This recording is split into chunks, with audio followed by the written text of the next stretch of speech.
It's kicking me out again. Give me a second. Uh-oh, we're having a lot of issues. I'm sorry, Ant. No, I don't know what's going on. Give me a second. It's being... And his name is Carmelita.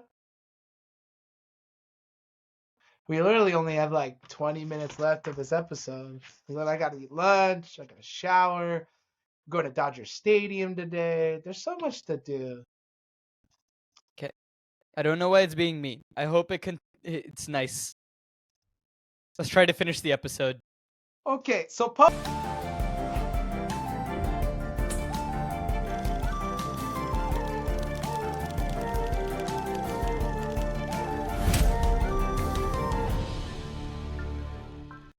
what's up, everyone? Welcome back to Flip the Scripts, an adaptation podcast. I'm your co-host, Stephen Nieman. I'm the other co-host, Ankit Madhira.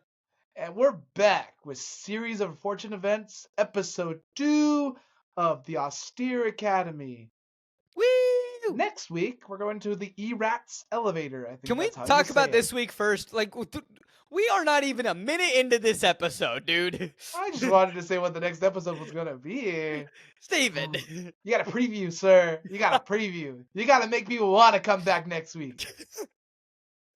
How about we get them to stick around this week? All right. So if you've watched our episodes, you know part 2. We skip the summary, but we go straight to fun fact time with Ankit and fun question time with Steven for TV shows. But if we're doing a non-TV show, we just do fun question time. So Ankit, fun fact time. Let's go.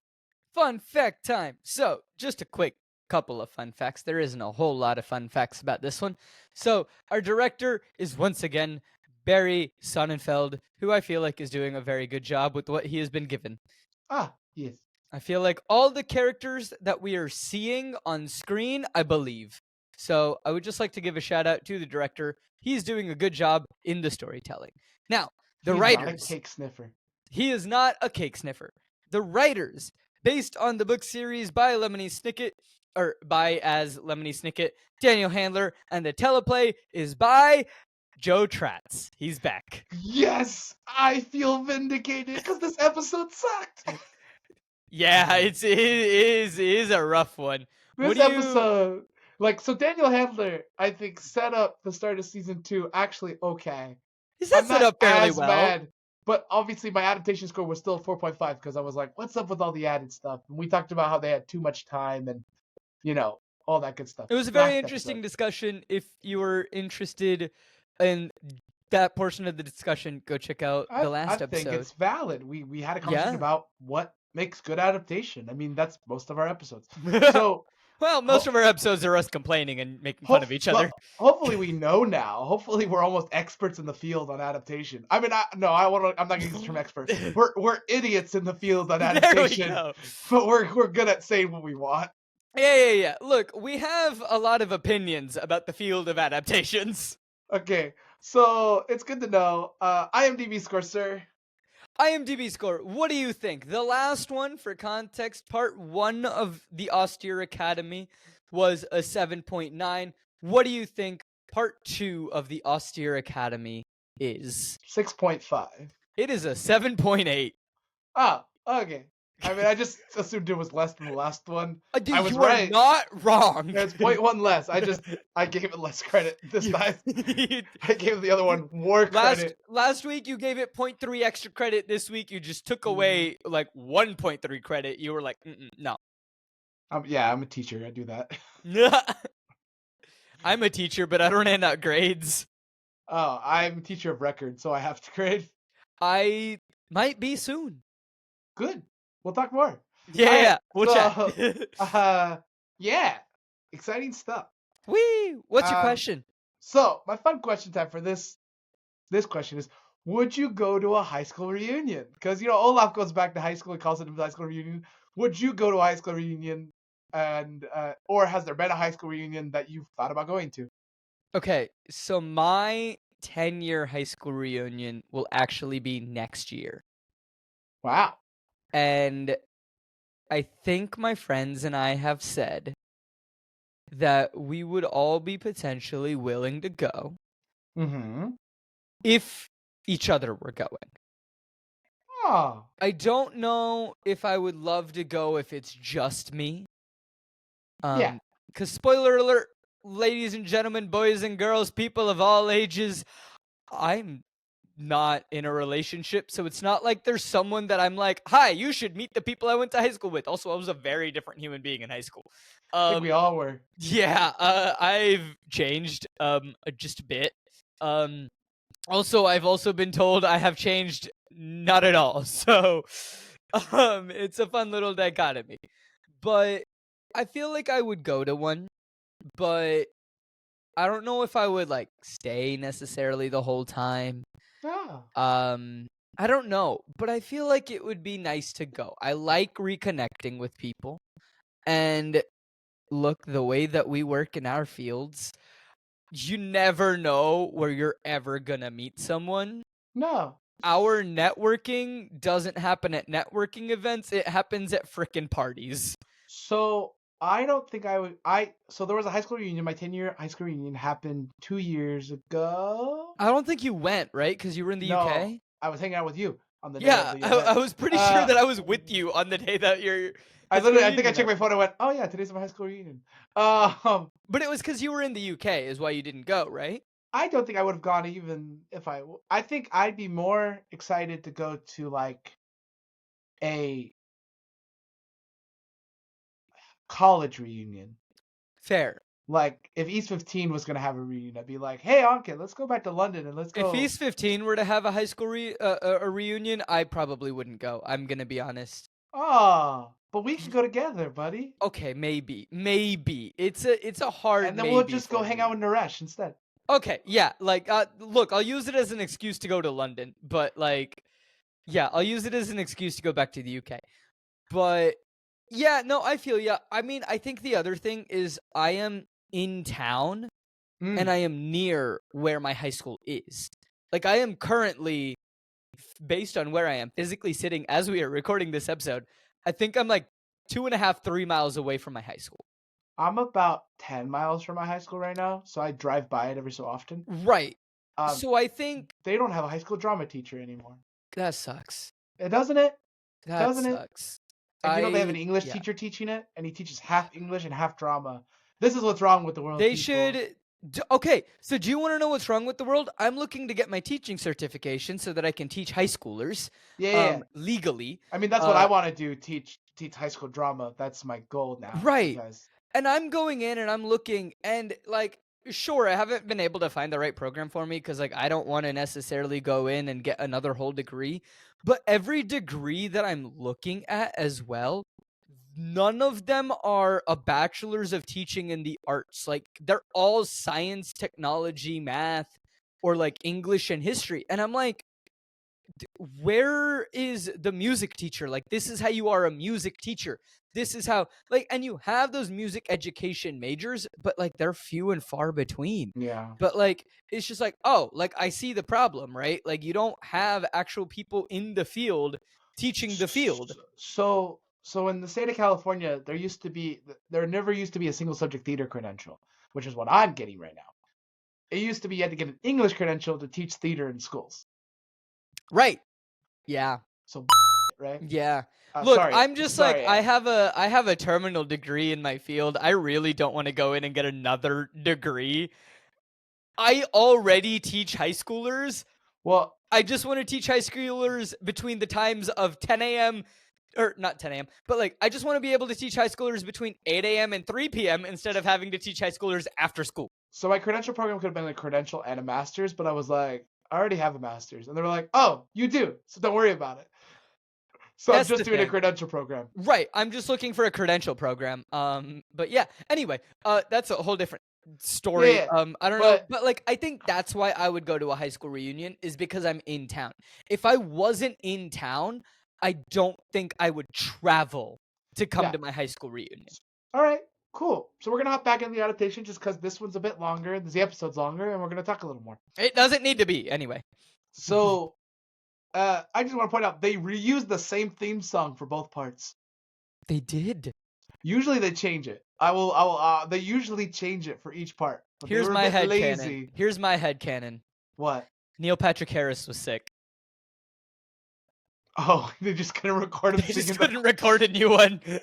He was just sick. That's great. I like that. I like that My headcanon. headcanon was the poor guy just got sick. I just thought someone was being lazy. Or he had to go do something for his kids because he is a wonderful father. Oh yeah, with a wonderful husband. Yeah. I follow them on social media, and every time that they post, and they're just like, we did this fun thing with our family, and I'm just like, I love that, like, the only time you ever post anything about your family is like your kids did something cool, or it's like we took a trip. Otherwise, like, the kids are left out of the spotlight, and I appreciate that so much. So we go back to the pep rally, and can I point out that Olaf's assistant just being out in the open and easily recognizable is ridiculous because It's really funny. because the kids could just be like, oh, it's Olaf, because his assistants are literally right there. But nobody, like, knows his assistants. Nobody really knows Olaf, but nobody knows his assistants. Yeah, and then Olaf goes into a monologue, which doesn't exist in the book at all, and he talks about a fire, and Nero's like trying to interrupt him. I'm like, so this is my issue. The pep rally didn't exist in the book in the first place, but now you're adding dialogue that doesn't exist in the first place, and I'm like, I'm bored. This is bull. It was just bull. And then they announced that, so it's like unhinged visions at the pep rally. It's really crazy. Mm-hmm. Then the kids stand up and try to say he's Count Olaf, and he's responsible for everything, all these things, and Sonny pipes in, and arson, which I thought was hilarious. Sonny knows. The thing is, I like the book. I'm going to explain why the book works better at this moment. So the kids were trying a new strategy in this book. So in the other books, they find out it's Count Olaf and immediately be like, it's Count Olaf. And they tell the world, and the world would be like, no. Right. So instead of having somebody be like, no, that's not Count Olaf, he's Coach Genghis, which is what he's playing. Mm-hmm. They decided to hide it under their chest and play it by ear until they knew what his plan was so they can slowly reveal it. Right. Instead of immediately seeing him and announcing it to the entire crowd at a pep rally. Mm-hmm. I just thought it was a really stupid change. Like, it doesn't make a whole lot of sense. Like, you took what was important to the book and you just went, I don't want to do that. Yeah. So then they want to take off his turban and his shoes. And he's like, I can't take off my turban because of my religion. Oh, what religion would that be, Coach Genghis? Reconstruction Judaism. Ah, beautiful. Which, by the way, does not exist. Wait, what? Reform Judaism does, but Reconstruction Judaism does not exist. I thought it was hilarious. It's a fun little joke. So they use the computer to see if it'll identify him, and this does not happen, by the way, in the book. I think the supercomputer does not identify him, but also I just love the fact that it's here, and it doesn't identify him. I love the bit. And then the only supporters, because I think Nero stands up and is like, who else believes these lying orphans? And the only ones who support the Baudelaire orphans are the Quagmires. And I was like, yeah, friends. Let's go. See, this is why it's my headcanon that they all end up together. It's the one nice thing that happens to them. Olaf also can't do jumping jacks. I just want to point that out. Like, he goes to do some jumping jacks and just fails at them. Yeah. And then Olaf announces SOAR, which is stupid orphans running every day. I think that's how it was said. I just had a thought. Yeah. Correct me if I'm wrong. Violet and Klaus not the same age? Violet and Klaus not the same age. Violet's the older sister. Great. Quagmires are triplets? Yeah. Why is one of them in Violet's class and why is one of them in Klaus's class? They should be in the same class because they're the same age. I don't think it matters because they're not teaching curriculum anyway. No, it matters deeply. Because one teacher teaches boring history of himself. No, you don't understand why it matters deeply. It matters deeply because of them getting together. Ruins your headcanon. It matters deeply because of this. Like, you're telling me, and like, again, like, if one of them is slightly older, like, it doesn't matter. Age really doesn't matter. But, like, it feels odd. Yeah. Like Oh, I should they also should apologize. because they make it seem like in the TV show Yeah. that Klaus and that Isadora. Klaus and Isadora are the same age, and that Violet and Duncan are the same age. I should also apologize. I made a mistake last week because in my notes I had read it incorrectly. Quigley, I called Duncan Quigley like twice. I think I'm owning up to my mistake. Quigley's dead. No, Quigley is the triplet of the Quagmire triplets that is dead. He died in the fire along with their parents. Yeah. I don't think Quigley's in the episode though. Where like Quigley's at the end of season 1. You see Quigley? I didn't remember. You see that. 3 kids at the end of season 1. You do, and then you see 2. And then you see 2. I don't even know if they're the same 3 and the same 2. So Olaf has all the people who are orphans stand up, and all the Quagmires stand up, and the Baudelaire stand up, and then the librarian stands up. Oogie. And then he's like, "I'm sure you guys are good at measuring things," and Olaf goes in another speech where he's like, "I'm sure you guys are good at measuring things and knowing funny antidotes and being a secretary." And Sunny says, "Administrative assistant." She corrects him right away. Yeah, exactly. If you're gonna talk about it, get the terminology correct. Then, so the Baudelaires have to now join SOAR. Now, this does happen in the book, but in a very different way. Coach Genghis kind of just shows up. They know it's Olaf, and he's going to meet them every evening to make them run. Mm-hmm. But without knowing what his plan is. That's basically the explanation. Quagmires will say, "We're going to help you." And they love the help from the Quagmires, but they're also very wary because they know every time some people try to help against Olaf, things go poorly. They end up dead. I'm talking about Josephine here. Well. Hold on. Uncle Monty. Hold on. Yeah, Monty's dead. Okay, wait. And then Aunt Josephine. Yeah, okay, she's dead. Oh, the miserable mill. Nobody died in the miserable mill. One guy lost his leg. Oh, technically, I think someone falls into a furnace in the TV show. But the guy that helps doesn't end up in the miserable mill. He doesn't die. I think she did die in the book too, no? She fell into the furnace in the book. Yeah, no. I'm talking about what's his face? Mr. Sir's assistant. Mr. Sir's assistant. What's his name? Charles. Charles. We like Charles. Yeah. Charles doesn't die. So but I mean, again, track record not good. Yeah. Carmelita then shows up at the orphan shack and does a little tap dance where she's like, "You need to run tonight," and then also the Quagmires are like, "Shut up, Carmelita." And my name is Carmelita. Doesn't rhyme. Shut up, cake sniffers. Exactly. Poor Larry being trapped in the freezer still. Again, I brought this up last time. Why is there a phone in the freezer?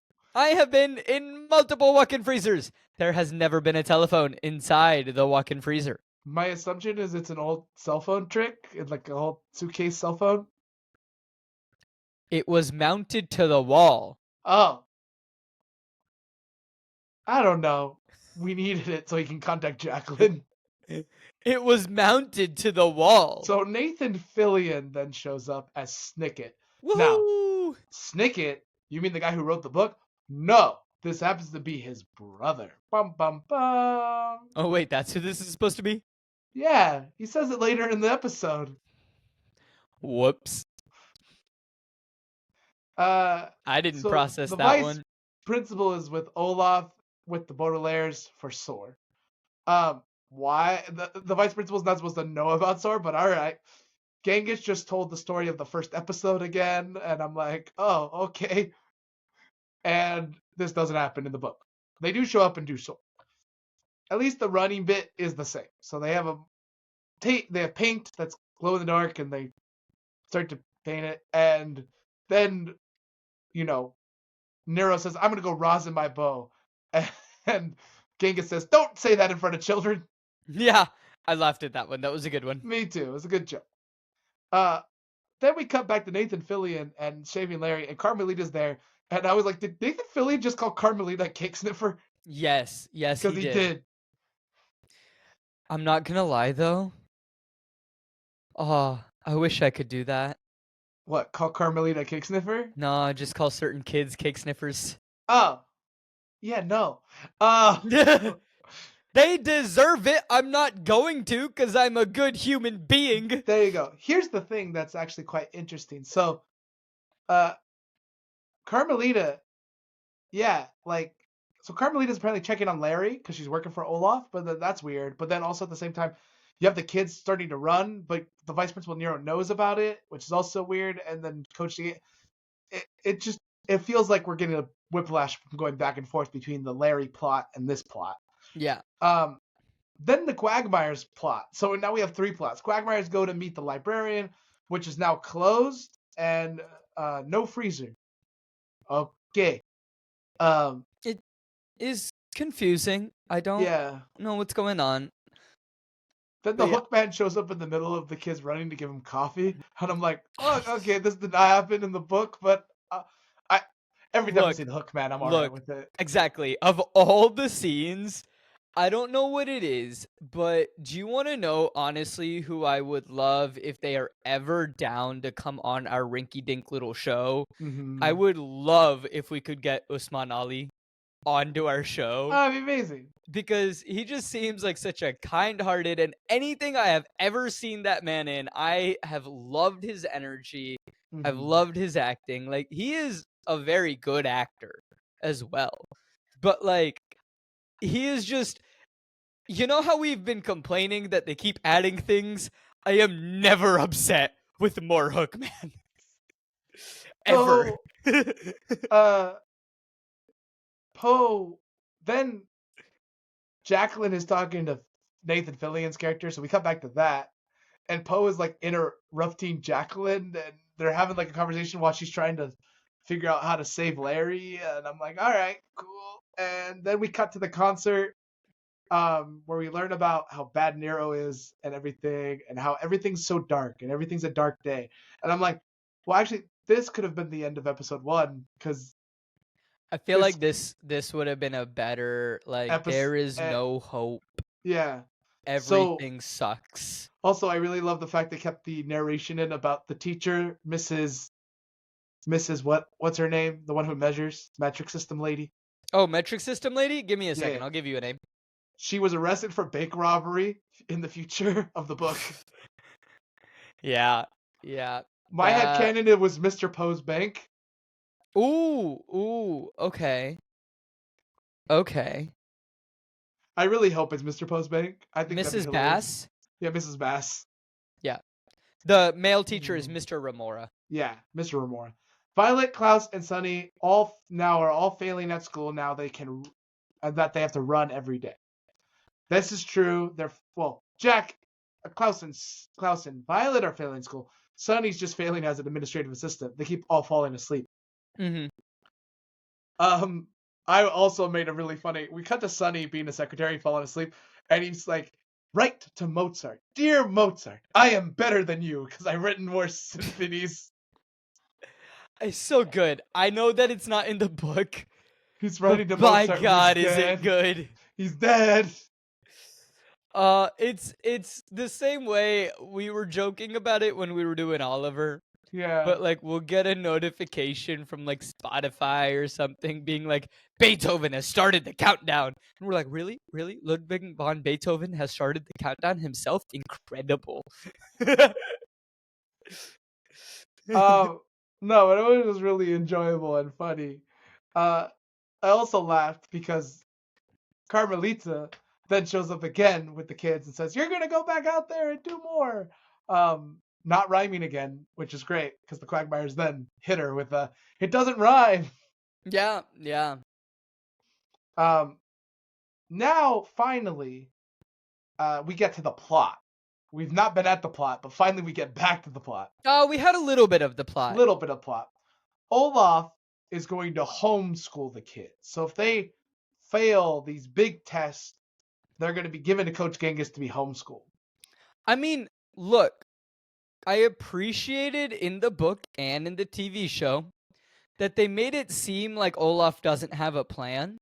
Yes. And I like that it makes you, as the reader, as the viewer, and I think they did a very good job in both the TV show and the book, that like they make it seem like Olaf is truly flying by the seat of his pants on this one. And it's like he's just making them run. Like, what is the concept here? Like, there's no plan. You can't see the plan. But then the plan did exist. But it reveals, and it's honestly a very good plan. It's not bad. So they reveal they're going to have a full comprehensive test on everything. So they have to remember all of Mr. Romero's stories, all of the measurements for Mrs. Bass. Mrs. Bass. She's named after a fish. It's not that difficult. And Come they on. changed what Sunny's supposed to do. Sunny is supposed to be apparently like do a comprehensive secretary. Instead, in the book, she's supposed to make all these staples and staple these things for him. But they changed it. Understandable, maybe. Understandable, but also really funny on how they did it in the TV show. So I'm gonna let it slide. So then the machine being bad again is funny. How it just doesn't recognize Olaf no matter what. I was slightly disappointed in the machine. Well, that's the point of the machine, right? I know. No, like I know that you said that the machine and everything, right? But like I was, I guess, disappointed in the prop of the machine. I imagined it as something truly high tech, but terrible at its job. Whereas this just looks like it is a very bad rinky dink. Like it doesn't look like it should be a high maintenance. What do they call it? What's the exact term? High maintenance computer? That's not what it is. Supercomputer, right? It just doesn't, when I look at it, it doesn't give me the feeling of supercomputer, right? And so like I just wish that it looked a little nicer as a prop to where when I looked at it, I didn't think suddenly like, well, this is stupid. This isn't going to work, right? Because in the book, when I imagined it, I was like, oh, they have a supercomputer. Then the supercomputer fails. Oh, stakes are risen. But when I see a prop and it's this rinky dink and it doesn't look like anything that I would even consider a supercomputer, even in this world where we don't exactly know what time period we're set in. But like, even in this, we've seen cooler technology. And it's just like, we've seen Violet come up with better inventions. And so it just like, it made me feel like there are no stakes because from the beginning, I'm like, yeah, it's not going to work. So I just wish that the prop itself looked a little more like a supercomputer. So then when it failed, it's like, oh, like things are not going to go well. Like we know that things aren't going to go well, but I was just upset with the prop itself. I mean, I agree with you. I also think that like it's weird that we took this long to get to the plot. Back to the plot. It just, with all these Nathan Fillion scenes, and I love Nathan Fillion, don't get me wrong. And Larry and Jacqueline and all this stuff. I just don't care about it yet. And I feel like fair. The VFD stuff is fascinating from the perspective of the children. Do you want to know when I start caring about the VFD more? When? Later in this episode. That's a good point. I start caring about it more in the later of this episode. In the first half of the episode, I'm like, I want to know what's going on with Olaf, the kids, and the Quagmires. That's what I want to know. We didn't have that. Right. But then like later in the episode when we find out the stuff, and I'm leaving it vague so that when we get there, we can actually talk about it. But like when we actually like start learning about it, I'm like, oh, it's because why it's the kids that are learning about it. I'm more invested and I want to know more about it. Okay. And this is where we're going to take our snack break. Yeah. What's up, everyone? It's Stephen Nieman from the Co-op Forge. Thank you so much for watching this video. We really appreciate it. If you liked the video, please like and subscribe and comment below. It helps our algorithm. It helps us keep making content, and we really, really enjoy. I hope you're enjoying Series of Fortunate Events, Book 5. It's been such a pleasure to go back to the series, and we're really excited to share that with you. Ankit and I have been really busy. Ankit just finished his run of Oliver, and I am starting a production of The Guy Who Didn't Like Musicals in the Los Angeles area. If you want to support us, either monetarily or you just want to support us in general, please follow us on our social media Instagram/co-op If you want to support us monetarily and support our editor and Servellon, you can go to Patreon where you can purposely sign up for one of our tiers where you get behind-the-scenes looks at some of our events. As a reminder, if we get 100 subscribers before 2025 is over, we will be forced to do the Twilight series. Thank you so much for watching, and now back to the episode. So the orphans and the Quagmires now meet up to decide that they need to do something about it. Now, the orphans have given up. They're like, no, we're just going to fail out and we're going to be taken out of the school and Olaf wins. That is literally, and they're just trying to come up with a plot so that doesn't happen. The Quagmires are offering their help, and they're trying not to let the Quagmires help because they don't want them to get hurt by Olaf. Right, and this is book accurate. But in the TV show, that's not what's happening. Oh, In the TV show, the orphans and the Quagmires together break into the kitchen, which is like, what? Only the Quagmires broke into the kitchen in the book. Carmelita almost catches them. I will say this part is really funny. Carmelita breaks into the kitchen herself, which you're not supposed to do. If you break into the kitchen, you also get a punishment from Neuro. She breaks in the kitchen. She goes to a cake. She takes the cake off of the thing. And I'm like, she's a cake sniffer. But then she actually did sniff the cake. yes. And I thought this was hilarious. I was so funny, even the kids in the show laughed. She's gotta know if it's the right one. Look, it's the same way that, like, when you're drinking the beer, before you take a sip of a new one, you take a little whiff, you get a little feel of what is going on, what's the boogie, and then you drink the beer. It's What's the same. boogie? What's I the don't boogie? know, dude. What's the boogie? I have said a lot of weird phrases on these shows. Oh, I'll keep Guinness, man. Oh, what's the boogie with the Guinness? Oh, oh yeah, it has a little head. Oh, did you draw a dick in my Guinness? Yes, you did, you motherfucker. You drew a dick in my Guinness. Oh my god, I got in trouble one time. All right. Ant's gonna have to bleep a lot of that. Sorry, no, he just had to bleep the one part. So I was serving at the pub at the Hollybush, right? And my friend was there, and he ordered a Guinness. So to make a joke, I drew a dick in it, with dick and balls, and I handed it to him. And another guy was there, and he looked right at it, and he went, you ruined his Guinness. I went, I could draw something in yours too. He went, oh yeah, what are you gonna draw in mine? A penis? I went, sure.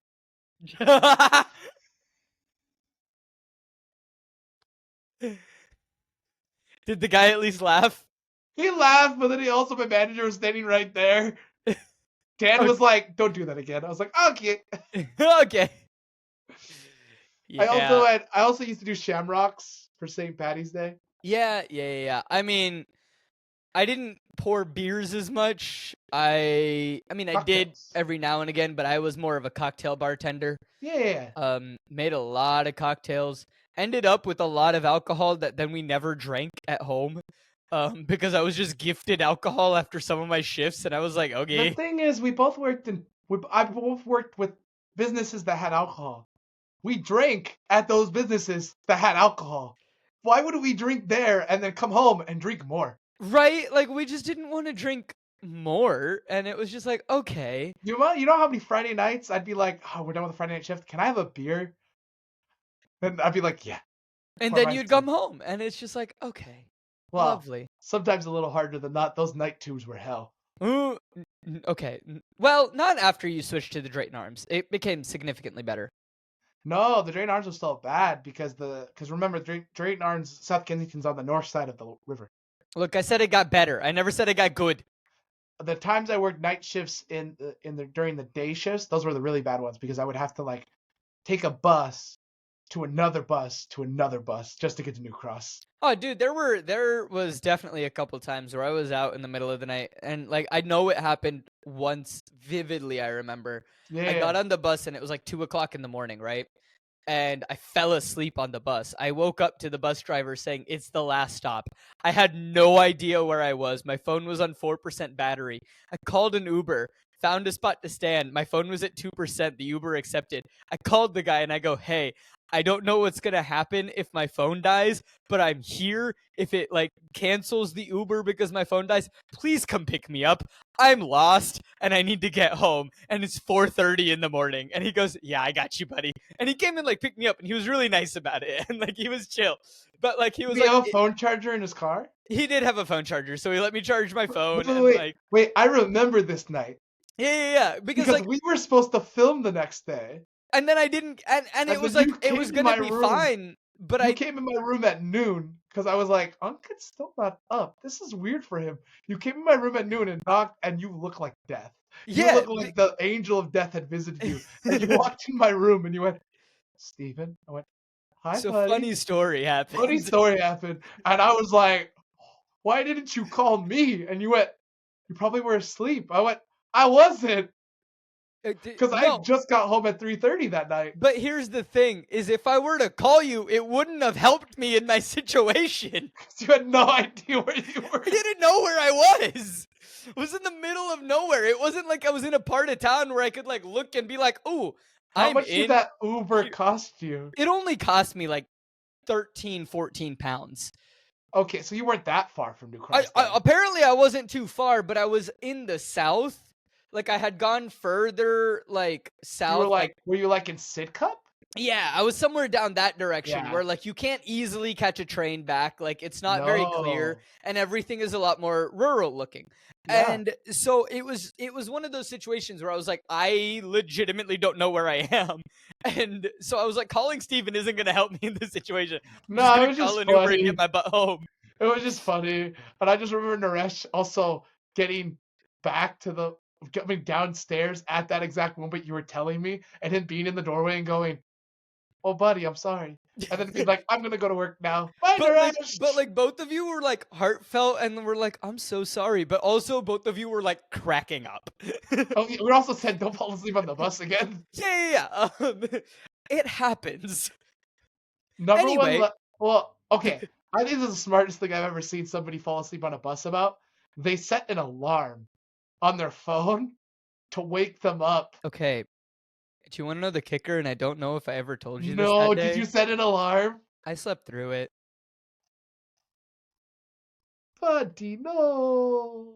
That's okay. I got home. I'm alive. It worked. But like, So there was this funny look, story. all that happened was that I got delayed in whatever I was supposed to do the next morning with you, and I lost like 20 quid. Like, oh well. I missed the days where you used to like bike everywhere. I miss those days too. So your bike got stolen. No, Jack's bike got stolen. Your bike was fine. My bike was always okay. Yeah. So the orphans, so cake sniffing, I think that's where we're at. Yeah. Then they go to the library, and I'm like, why are they in the library? And they start to get ready to become the fake Baudelaires. Except now it was Violet's idea in the film. In the book, the nice thing about the idea was it came from Duncan and Isadora. It was their idea. And it was like, we're going to do this because we love you and care about you and we're your friends. And this And it is was my like- headcanon of why they end up together. But then now they've changed it. They changed the reason in the TV show, and I think it's stupid. Bad change. -5 adaptation points. Whoa. It's a bit harsh. All right, -3. It's still harsh. It deserves it. I don't think this one decision deserves a whole -3. Yeah, it changes the feelings for it. I feel like let's come to the middle ground. A Yeah. solid 1.5. So also, why are we in the library instead of the orphan shack? Like, this Look, all I don't happened in know, the orphan shack. dude. So then Isadora kisses Klaus as they go be fake. Aw. Instead of Duncan kissing Violet. And I was like, that's cute. No, it's the other way in the book, but it's cute. I guess because It's Klaus cute. looks a bit older. I think it would have been cute if they both gave a kiss. Yeah, we cut to the Snickers. Snickers. Snickers. You're not yourself. Have a Snickers. I don't know why I wrote sneakers. Sneakers. I think we cut to sneakers. They're putting on the sneakers. And we also learned how the brother died. We learned how Quigley died, which was really sad. He burned. No, but like he went back to go like get something in the house, and that's how he burned down. Oh, yeah. Yeah. And so I also want to say fake Sunny. Perfect. No notes. Fake Sunny is literally a bag of flour and made to look like her, and I thought it was perfect. So good. Yes. One of my favorite reactions is coming up. Yeah, and Isadora really likes being in disguise. She says that to her brother, and I was like, this is hilarious because your parents were spies. And as they're running, the rope is breaking. I went, oh no, the rope's breaking, and the rope breaks. This all, by the way, does happen in the book, but we just hear about it in the future tense, in the past tense. This is all happening in real time in the TV show. I'm okay with this added to the adaptation. Yeah. Stuff like this is fine. If it's stuff that happens in the book naturally in the storytelling, and but we just leave learn it- about it later. then like, and you want cool. to tell it in real time, fine. That's okay. It's Don't like, add. we learned about this thing. We're just going to show you the thing. Yeah, just right? don't add. Yeah. Olaf then goes to kick the baby This because is he's my like, I'm gonna favorite make her run. reaction. And the plan fails. This does happen in the book, of course, but no one sees it. Olaf kicks the baby and the flower just goes everywhere. Did you get what the Hook Man did? I'm about to say it. So Okay. Olaf goes after the Quagmires as they run away. And I'm like, oh, this is great. And the Hookman goes to check on fake Sunny and goes, no, baby, no! It's my favorite bit. Because the Hookman actually cares about Sunny. They It's have so a good. connection. Again, Usman Ali, please come on our rinky dink little show. It was great. It was a perfect moment. I thought that it was hilarious. I love it I so think- much. I think no notes. Keep it in the episode. I love that the Hook Man cares about Sunny. But the one thing that I'm like, you know what we're missing this whole time while this is happening? Violet, Klaus, and Sunny working really hard and smartly to pass their exams. Oh, you get a little bit of it later. Oh yeah, 2 minutes of TV show compared to the whole chapter in the book that we spend of them getting ready for the exam. Yeah, okay. I am not upset. I don't want to watch 5 minutes of someone reading a book. No, but there was other things that were happening. They made it really interesting in the book, like Violet making the staples and Oh. using the claw of the lobster. Yeah, and yeah, then yeah. all of these, and also Klaus reading while Violet was doing other things to help Sunny, and then Klaus having to quiz her, and then back and forth, and how it was just they made it very fascinating in the book. I think it would have worked TV show as well.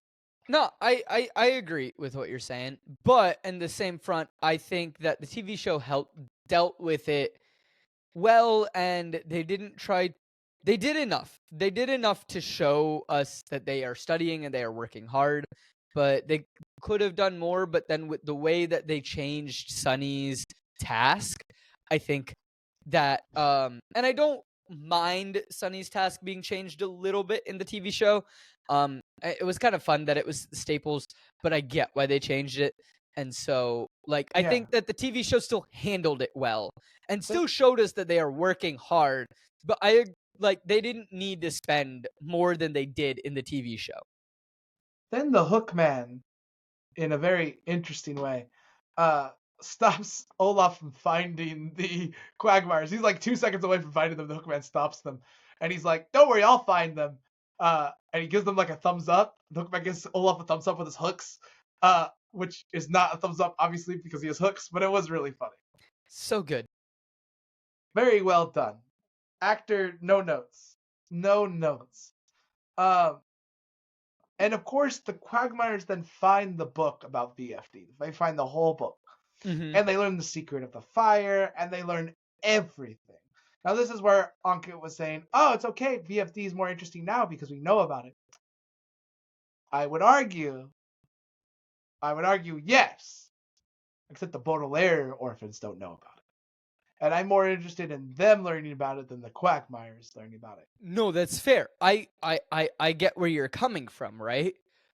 But to introduce it to them and the way that it is done, because of then what is screamed at the end of the episode Of course, and yada yeah. yada, this is when I actually start caring about the volunteer fire department. Because I like the Quagmires. I care about the Quagmires. They're real characters in the book that actually exist. That probably helps. But I'm just like, ooh, like the kids who are also affected by this yes, it's not our Baudelaires that are learning about this, but it's the Quagmires who have also been affected. We've learned like there is a connection between the Quagmires and the Baudelaires. So yes, we haven't gotten to the Baudelaires quite learning about it yet, and I can live with that in terms of a TV show, right? Like I can live with the Baudelaires don't quite know what's going on yet, but maybe they find out more in the next episode, right? But I appreciated it more when it's like, oh, kids that are affected by this and their lives have been turned upside down by this, they are the ones finding out about it. I'm more intrigued on what they have found out. Like, what did they find out in this book? What do they want to tell them that they're not able to tell them? So, like, this is when I'm more invested in the mystery of the volunteer fire department. Even though we've had the volunteer fire department this entire time, I haven't cared about them. Now I'm actually like, ooh, what's going on? What is the mystery? Because it's people that have been affected by this mystery that are now unearthing the mystery. Yes, it's not quite our main characters, but I can anticipate that we will get there in the next episode or two. And I'm okay with that in a TV show perspective. So the Hookman then shows up and actually catches them because he sees light in the library, and it was really easy for them to catch him. And that's the end of the Quagmires, unfortunately. That's the last time. Well, not the last time we'll see them, but that is how they get caught. And unfortunately, we don't see any of that we don't hear about any of that in the book. We just hear from like a future past tense moment. Again, a thing like this that you're adding, totally fine. Yeah. Totally fine. Because like we hear about it. Then we cut to the orphan shack, and the orphans are asleep, and Carmelita wakes them up and does a little tap dance saying, "Today you'll be tested," and she actually rhymes. And I love Violet's line here. She's like, "Is it just my tired brain, or is she getting better?" And my name is Carmelita. And she is getting better. And my name is Carmelita. God. That kid did incredible, but by God is that kid annoying. She's improving. Poe shows up to bring Nero candy. Poe shows up with candy. And candy for Nero. They don't really explain this in the first part, so I guess they have to kind of re-explain it in the second part. But basically, if you miss his concerts, you have to bring him candy. Now, they didn't explain the concerts at all. There's never been any concerts, except for one. So I'm very confused why he has 5 bags of candy. I don't question it. Just move on. Just bad storytelling, bad storyboarding there. I feel like they might have written it and then it just got left on the cutting room floor, and then Daniel looked at it later and was like, "What the hell, guys?" So Nero explains the issues with the Baudelaires to Poe, and Poe stands up for Sunny going, "You have her being a secretary? She's supposed to be in kindergarten." And he stands up for her. I'm like, "Poe, finally, you actually did something right." And Sunny goes, "Tell me about it." But Nero's like, "But we have a test for them." And he's like, "Oh, I do love tests." So then Poe stops standing up for them and goes to watch the test in the audience. Poe's useless. Sitting next to, of course, the librarian. Yeah. Why is this scene in public instead of in the shack? Dude, I don't know. Apparently it needs to be a spectacle. Yeah, so this scene is in front of the whole school in the TV show, but in the book, it's just in the shack. Like, no one cares, like, about the Baudelaires, so why would they care to watch them fail or get expelled? Do you want to know the only justification that I can come up with? They wanted to use everyone? No, they were forced to be there. The other students. But also, Olaf was apparently expelled by the same exam. Oh. Fair. There is he does say that as a line in the episode. Yeah. I don't know if that's in the book. I assume maybe a lot of things will get explained in book 13. So. This is not a series I've read before. Fair. Then they get tested, and Klaus and Violet are kicking butt at all the questions. They just know all the answers, and Olaf is the guy who's like, "Yep, correct." And Sunny, of course, shows how great a secretary she is, and Poe's like, "Ooh, I might want to hire Sunny as my new secretary." Sunny's definitely better than what's her face, Jacqueline.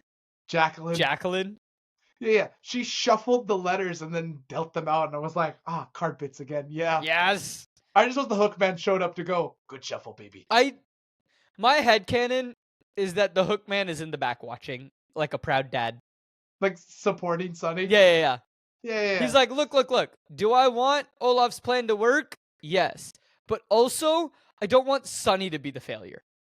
Yeah. The librarian discovers the library is a mess. During this scene, because she's like, I can't watch them do this anymore.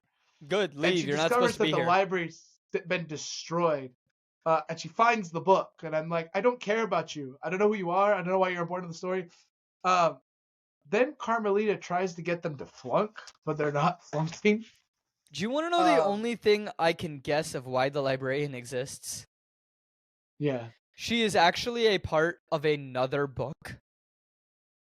That's my thought. And they've introduced her early. It's the same reason Jacqueline exists. It's the same reason, Larry exists. Maybe it's also the same reason that the parents of the Quagmires existed. No, I think that one, they just needed to give us a red herring of thinking that the Baudelaire parents are still alive. Communism is a red herring. No, but like, here's the thing. Like, I legitimately... That's from one of my favorite movies. I don't know if you've ever watched it. Clue? Oh, I have seen Clue. It's great. Yeah, 3 yeah. endings, buddy. Yeah, I've seen all 3 endings. It's good. Because... At least you've seen that one. Yeah. It's also an adaptation. I think because the board game came out first. We're not going to do it, because how do you compare a board game to the... We could. It'd be a fun episode. No. Maybe a Patreon episode where we play the game and then we see how accurate our game is to Clue the movie. I do have Clue, but Dragon Ball Z edition. Okay. So maybe that's what we do. Whenever I end up in town, you, me, Aunt, and then we'll find a couple more people. We'll just have Chris play. Chris is Aunt's housemate. Okay, cool. We'll watch the movie and then we'll just play around to Clue and we'll just live stream it and be like, here's us playing We'll also Clue. include Jesse, who lives down the street from me. He's great. I don't know who these people are. Cool. So they're my friends. I put that together. Olaf, as the gym teacher, has been like, oh, it's not a comprehensive exam unless you have gym. This is not in the book at all. This part of the book is not like, they just pass the test and they're fine and they're like, yeah, they succeed. And then Olaf gets discovered and runs away. Yeah. But he's like, you're gonna arm wrestle me, and I'm like, why is this in the episode? It doesn't need to be. Again, they're trying to just the runtime. It doesn't need to be this long. Just let Olaf get discovered. Yeah. So Olaf arm wrestles Violet and Klaus at the same time. I think also the dead horse falls off the stage at this time as well. Can I point something out here though? Yeah. The Baudelaire is 100% cheat. Oh yeah. Their elbows leave the table. Yeah, but they're little. I don't care. Okay, so they're arm wrestling Olaf, and they're actually doing pretty good. Because they're cheating! Sonny goes for the shoes, which is great. And then like unties the shoes, and then helps them drag it down, all 3 of them, and they win. And the shoe goes flying. And it shows that he is Olaf because of the tattoo. Woo! And Poe actually goes, it's Olaf! And I'm like, thanks. All right, Poe. Thanks, Poe. You're finally good for something. Yeah. I will say the other weird thing, though, that was kind of funny, was I think they said they failed because of cheating. Mm-hmm. And then Nero had to, like, undo it because it was Olaf. Yeah. But then they're still expelled, by the way. They don't get to stay at Prufrock Prep. No, they're still expelled. Yeah. They still don't get to stay, which is the BS. Olaf got them expelled, and then they still have to be expelled, even though it's Olaf. It's so dumb. So they run after Olaf, because, this scene makes sense, because the kids running after Olaf makes sense. They did run after them. I was like, run after him. Yeah, but this is book accurate. In the book. This is book accurate. But the funny thing about this book accurate moment is they just run into the parking lot, and Olaf escapes. They made this entire chase scene where Olaf gets caught. Olaf runs into the orphan shack and bumps it over. I like how the orphan shack isn't even bolted to the ground. I did laugh at that. Yeah. And then Duncan and Isadora are kidnapped, and they're trying to say VFD, which is what we hear in the book. This is all true. Mm-hmm. And a piece of the telescope breaks off, the piece that Klaus originally has, and it rolls to Klaus. And end of episode. remember, you will die. Which is what Olaf says. Olaf, as he drives away with the Quagmire triplets in the back seat, and everyone else is sad. The librarian has the book. This is why I think the librarian is someone that shows up in book 6 or book 7, right? And this is why I'm thinking that the librarian is someone that shows up later, right? And onto the, I think it's called the Ezrat's elevator, is how you say it properly? That would be my best guess. I will see what the audiobook says. Erzatz would be my other guess. My exciting thing is we're getting to the one with the hospital. There's a hospital? That's the next one. Okay. Oh, I've always seen the title on my shelf. I've never read it. I've always been interested to see what happened. The pictures, I will say the pictures of the book, the illustrations are so well done. Yeah. Ankit, if you get a chance, look at the illustrations that are actually in the physical book. Oh, no. Because... so here's the thing. Is the cool thing about like the app that I have. Does it show the illustrations? Yeah. And like I will, like, you're talking about the chapter illustrations? Yeah. So what I do is, like, even though I like audiobook it just because of time, and I like audiobooks, and I feel like I personally am able to process things quicker as an audiobook. Hey, Audible, give us a sponsorship. Legitimately, because currently I can't pay for you because you're stupid expensive. Yeah. But like, cut that part out. Anyway, yeah. Hey, Ant, cut that part out. Bleep it. Bleep. But like, no, like, legitimately, I like audiobooks, right? And I understand that not everyone does. And don't get me wrong, I like physically sitting down and reading a book as well. Of course. I do that from time to time. But, like, I am running around doing 20,000 different things with my life normally, trying to be a working artist. And so with that, I have a lot of time where I'm sitting on buses. And when I read on a bus, I get headaches. But I can listen to stuff on a bus. I could never read on the tube. Tube, it would depend on which tube. The Central Line. Yeah, I could never read on the Central Line. I It's could too read loud. on the Jubilee sometimes. I could read very well on the Overground. The District Line, I felt like I could read. District, DLR, I could not read. No. DLR was fun because it felt like you were sitting on a slow roller coaster. I just remember the one time, and I know we're gonna end an episode. Don't worry, everyone. But this is our podcast. We're allowed to talk about anything. I just remember the one time that at the end of my show, we were out with my sister, you, me, and Naresh, and we had to get home, and we're like, we saw the DLR, and we're like, free LR, and we just took it for free to our location, and I just remember us going, well, if we don't get caught, it's not a big deal. Yeah, that was the majority of how I used the DLR. Yeah, the DLR, it's the only station in London where you don't have to actually like tap in to get on it. You kind of you have to pay attention to where the tap is to get through it. There are other stations like that. But there would be times where, like, if I knew that I was going to a certain place, and like there are stations that I knew where I was like, I can get away with not tapping, and I can. The amount of people who would get to Debden Station. Now, I always tap for Debden Station because I live there and I don't want to cause issues with people who live there. Yeah. But the amount of times I get to Debden Station, I see people literally pushing through the barrier. I would never do that. I would never push through the barrier. I mean, I was literally on Tottenham Court Road once with Sammy. And somebody literally followed her, a little kid who was like 5 years old, grabbed onto her like belt loop and followed her through as she tapped in. I had a kid do that with me once, and I did not care because I was like, "You're 5, you're not paying for this anyway." I had an adult try it with me once, and I stopped in the middle of the barrier and let it close on me, and then walked through. Nice. Anyway, because it's not cool. I'm paying for my trip, not your trip. Not your trip. Anyway, so what would you? Okay, but so at end of episode, Violet, Klaus, and Sunny are very sad. Quagmire triplets gone. They're expelled from the Proofrock Prep. Principal Nero is still Principal Nero. Carmelita Spatz is still Carmelita Spatz. I wonder if she shows up more. I think so. She seems like a very interesting character. I'd be surprised if she doesn't show up more. I think Carmelita also gets in trouble with Profark Pep for some stuff as well. Good. She deserves it. Miss Bass robs from a bank. I think Professor Nero gets Prisoner Romero gets banana poisoning. And that's not in the book. It's just a headcanon thing. Fair.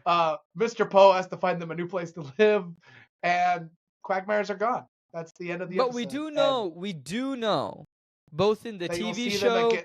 and the book, they will see them again. We don't know when that is, but we just know that they will see them again. And there is a scene that I did not talk about that was in the episode that I'm going to talk about right now. It was Nathan Fillion and our narrator, Lemony Snicket, when he's narrating the end of the story. They're together in a car, and he's like, this is the last time I see my brother. Yeah. Which means that somebody kills Snicket, Nathan Fillion. Well, not necessarily. But based on the track record of the show, yes. And I think it's somebody in Olaf's camp kills Snicket. I'm going to be upset if it's the Hook Man. Yeah, but yeah. But also, it's probably going to be the Hook Man. He doesn't treat the kids bad. He's the most competent.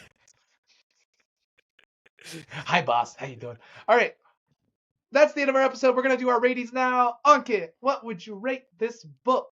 As a scale of 1 to 10. It's a book. I'd probably rate it like a 7.5. I give it an 8. A fun read. Yeah, it was Very a fun quick. read. Again, I might be skewed because I now have read this book about a month ago. And did a quick skim before we recorded these episodes. But I properly read it about a month ago, so I might be a bit skewed. But yeah, probably like a 7.5-ish. But yeah, I give it an 8. It was fun.